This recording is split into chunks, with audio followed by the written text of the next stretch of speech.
Good evening, it's meteorologist Michael Fecka. Welcome back to the 9 p.m. all-weather, all-streaming show that we do here every night during the workdays and on weekends. We stream it out to all of our streaming platforms as well as to Facebook and YouTube. So if you're joining us from either of those platforms, please feel free to leave us a question or a comment. Hopefully I'll be able to go through all of them as I go through the forecast, but if not, I'll touch on everything at the very end for you. But let's get started here with a look at our headlines. We've been on alert here all week long, pretty much since, this past weekend's snowstorm. We've been on alert for cold, black ice, whatever. Now we have some more scattered snow showers possible overnight tonight. They're very, very light in nature, and I think most of us probably don't even pick up accumulations out of this. We may see a dusting with some isolated areas closer to an inch, but I think that will be more possible over western Kentucky. And then we've got bitter cold temperatures moving through this weekend, specifically Friday night and into Saturday. Accompanied with each cold blast, we also have the chance for some flurries there. So I think we'll be mostly dry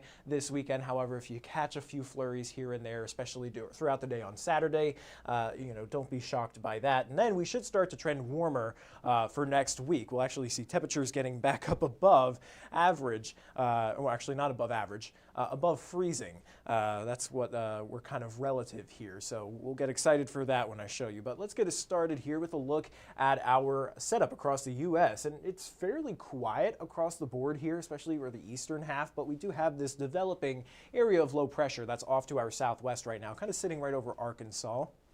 And that's going to continue to slide off to the east but remain to our south. So as that happens, we get this chance for a few showers to move in from the north. And, they're falling mostly to the north of the tri-state right now. And taking a look at some of the, airport reports and METARs and stuff like that from some of these stations to our north, it doesn't appear that a lot of this is making it to the ground, so you may be seeing it more on radar than you are actually seeing it reaching the ground. So if any of you are up in Wayne, Edwards, Wabash, Gibson, Pike, or Du Bois County and you're in the comments, let me know if anything's actually reaching the ground. But this band of snow will continue to drop down from the north through the overnight hours. And again, it is going to be fairly light and spotty. So I don't think everybody's going to see a snow shower tonight, but some folks will, and there may be some light accumulations. But taking a look at current temperatures, and I bring this up because I was just talking about how I'm not really sure if some of that snow action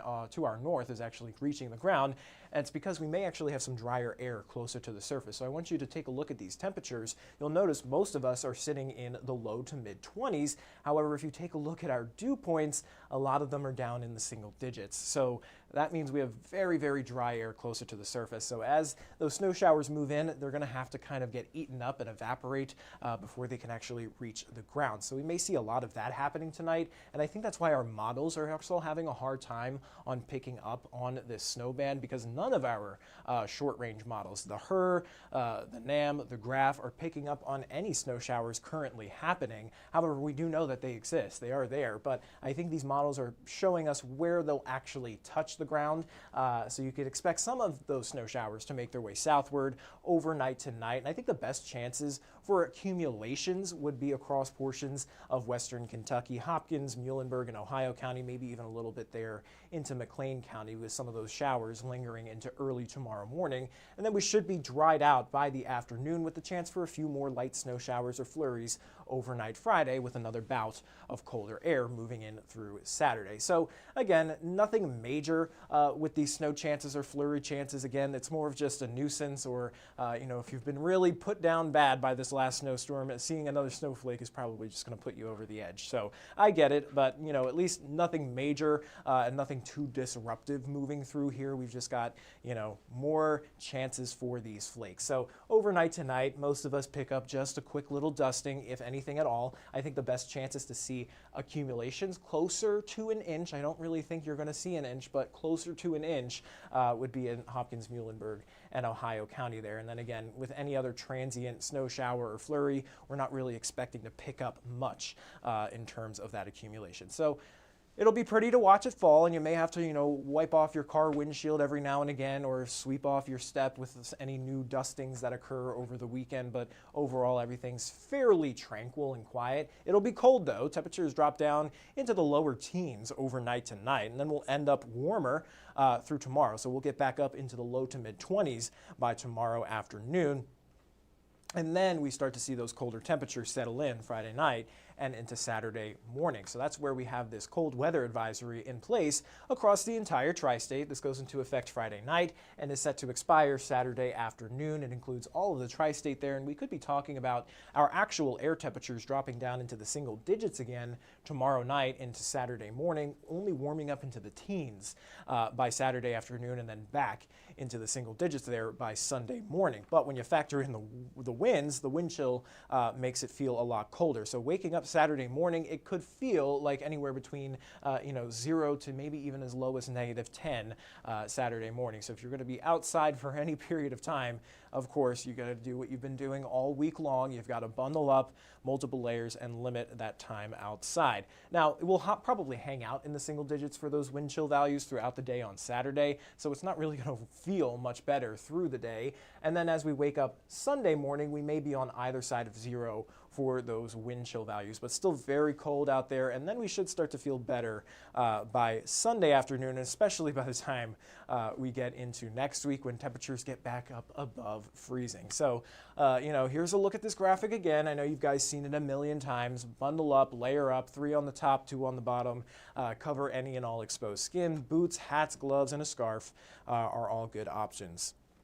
Now, looking at the temperature trend, talking about this warm up, there it is, 34 degrees by the time we get into Monday, and a whopping 36 there on Tuesday. That's going to feel like a spring day for a lot of us. I'm sure we're going to see a lot of people breaking out the shorts by that point, but it is still chilly out there, and believe it or not, it is still well below average for this time of year. Our average is typically in the lower 40s. We've just been so used to this cold now that, 30s are going to feel amazing. All right, let me go ahead and take a look at some of those comments so far. I'll stop halfway through. All right, Suzanne says she is ready for spring. Jonathan said, make it go away. If I could, I would. Joni says, snow again. I don't know if that's a good thing for you or a bad thing. Good evening, Cheyenne. Brandon asks, will any snow showers cause slick spots on treated roads, or will current salt on the roads limit impacts? I think the current salt should limit some impacts. However, I think this snow is going to be so dry and kind of powdery that it's not really going to stick to anything. I think more or less it's just going to kind of blow around on the roadways. So you still need to use caution. There's still slick spots even without snow currently falling. We have black ice that forms almost every night now as that snowpack gradually melts. So you still got to be keeping a close eye out for those slick spots for black ice. And then now we've got the chance for some of those snow showers as well. So do I think you need to, change anything about what you've been doing so far all week long? I'm sure everybody's still been driving carefully and kind of getting back to normal, so I don't really think it'll cause too much of a difference in what you're already doing. Ricky Brown says, good evening. Don't break the shorts out yet, folks, says Nick Miller. Yes. When I was back up in Maine, anytime it got above, 30, people were in shorts and they were happy and they meant it. They weren't even doing it as a joke. They were like, I'm so hot right now, I need to wear shorts. So I'm sure I'm probably going to see a couple of that headed into next week, which is always fun. Celebrate the warmth while you can. But let's go ahead and take a look at our future longer range model here. This is a European model. I'm going to start it out, overnight tonight into tomorrow morning. There's that chance for a few of those spotty snow showers. That low that's passing to our south is actually going to turn into that potential big winter storm for areas along the East Coast there, mainly the Carolinas and the Mid-Atlantic. And then we should be dry there on Sunday. However, another frontal boundary will slide through Sunday night into Monday morning. It should stay mostly dry, but there is again a chance for a flurry to pop up there. And I think better chances for precipitation arrive by the middle of next week, Tuesday into Wednesday. This storm system models have been picking up on. Again, it's a fairly weak storm system. It's not really anything to write home about at this point, but we have the chance for maybe some mixed precipitation, snow and rain together, perhaps even a wintry mix of sleet or freezing rain. At this point in time, it's too early to tell, but at least given the model data we have currently, it doesn't look like a major impact, but it is just another kind of nuisance thing that we'll have to kind of get through next week.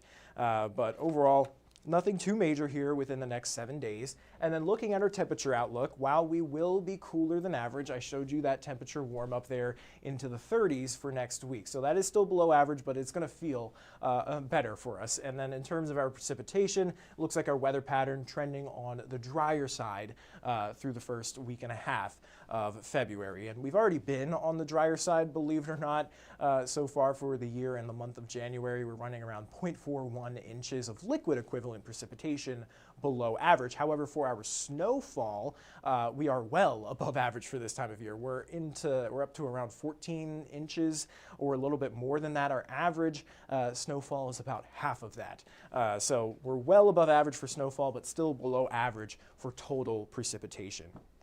So that may get a little worse here through the next couple of weeks, but overall, not too bad. It's just going to be pretty cold, especially headed into this weekend. A few snow showers tonight, and then again tomorrow night, and then perhaps a few more snow showers headed into Sunday night into Monday morning, but all of them very, very low impact, very, very light and spotty in nature. So nothing widespread or hugely impactful.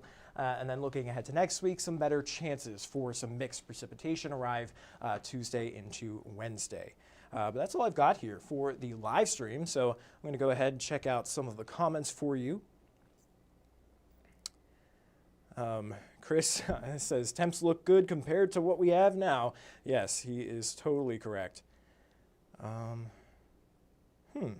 James says the live stream on Roku is very crackly whenever you are talking. The stream on here is very clear.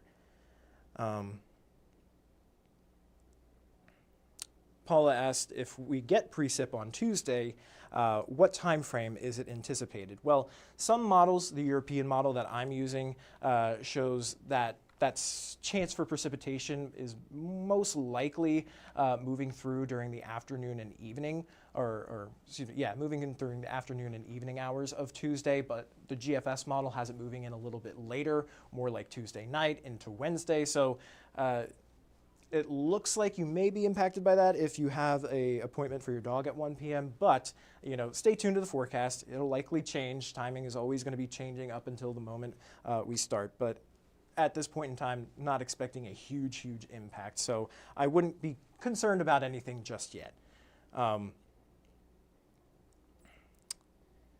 Any word on the pain prediction? Seems odd to have a sinus headache, but the last 2 days are killer.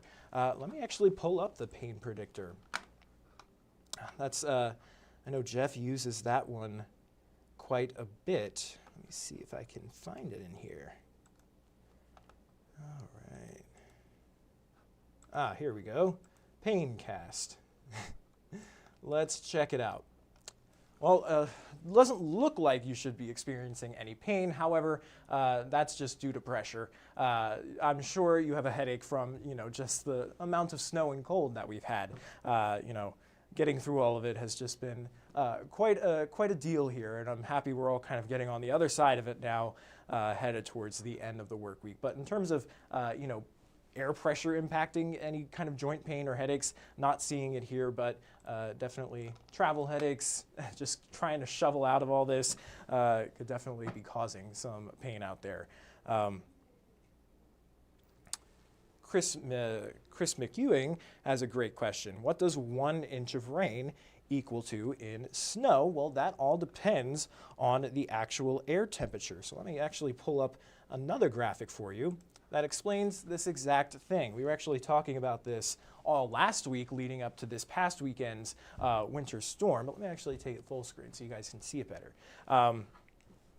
But if you're looking at an inch of water, it really depends on exactly how cold you are. You could have temperatures in the 30s versus the 20s versus the teens, and they're all going to warrant a different result. So air temperature, say of 34, which is slightly above freezing, but still possible for snow to fall, that would lead to a very, what we call low snow to liquid ratio. So for 1 inch of water, you may only get 5 inches of snow out of it. However, if it was a little bit colder, say closer to freezing, 30 degrees, or even slightly below freezing, that 1 inch of water could easily turn into 10 inches of snow. So almost double the amount of snow with just a 4 degrees difference. And then really high snow ratios come into play when you see temperatures in the 20s and teens. You could have 1 inch of rain equal up to 20 inches of snow. So that's kind of why snowfall forecasting is so hard, but also really fun at the same time, because not only do you have to figure out what exactly is the snow ratio, but the snow ratio also changes throughout the entire duration of the storm. So you may start off the storm with a ratio closer to 1 inch of water to 20 inches of snow, and then you may be ending the storm closer to 1 inch of water and 5 inches of snow. So that will all impact your snowfall depth and the snowfall forecast, and it gets quite complex. But that is kind of the gist on what you're asking there. So I don't see any other questions. So I'm going to hop off the live stream, and I'll send you guys over to 14 News at 10 for all the latest news and weather headlines. Until then, everybody, stay safe. Have a great rest of your day. Remember, we've got a few snow showers overnight tonight. Not expecting much out of it. Perhaps a quick dusting to an inch in some spots, but kind of a drop in the bucket with what we've already got going on out there right now. And then we should stay mostly dry through the weekend, but a few more chances for flurries will be possible Friday night, and then again they're headed into Sunday night and into Monday, and then better chances for precipitation as we head towards Tuesday and Wednesday. But that is all I've got, so I'll send you guys on your way. Remember to stay warm and stay